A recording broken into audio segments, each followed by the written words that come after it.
Pašlaik atrodamies Reinvalda ielā 17 uz TZMO jumta, un šeit būs zaļais jumts. Šī ēka saņems brīvības certifikāciju un lielu daļu no punktu daudzuma tieši dos zaļā jumta daļa. Es pastāstīšu, kāpēc. Ja jūs apskatīsieties no augšu ēku, liels laukums ir apbruģēts un apbūvēts. Un tāpēc ir nepieciešama kāda zaļā daļa uz ēkas jumta, lai kompensētu būvēto zaļo daļu, kas ir zemes līmenī. Otrs punkts ir tas, kad ir apkārt bijuši šeit kādreiz daba, koki, zāliedz, un šo dabu nepieciešams simulēt uz ēkas jumta ar intensīvo jumtu, kas būs puķu pļava, un ekstensīvo jumtu, kas būs laimiņu paklājas. Un kā arī jūs redzat, ir liels laukums ar plakni, un šeit to akumulējas daudz ūdens.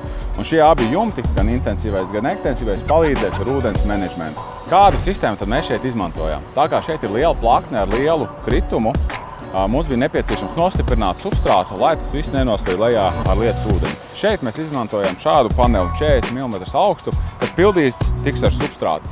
Šeit augsts varēs ielaist saknes substrātā un nostiprināties, un pie liela ūdens daudzuma, pie kārtīga gāziena, nekas neizkustēsies un netiks noskalots lejā no jumta. Mazliet par substrātu. Kā jūs redzat, diezgan akmeņains. Laimiņam pat īsti neko vairāk nevajag. Ja būs pārāk bagātīgs ar organiku laimiņš, viņš augs kupls un būs ļoti jūtīgs uz laikapstākļiem un apkārtējās vidas ietekmi. Ja arī tu plāno ēku ar zaļo jumtu, sazinies, mēs atradīsim labāko risinājumu tev.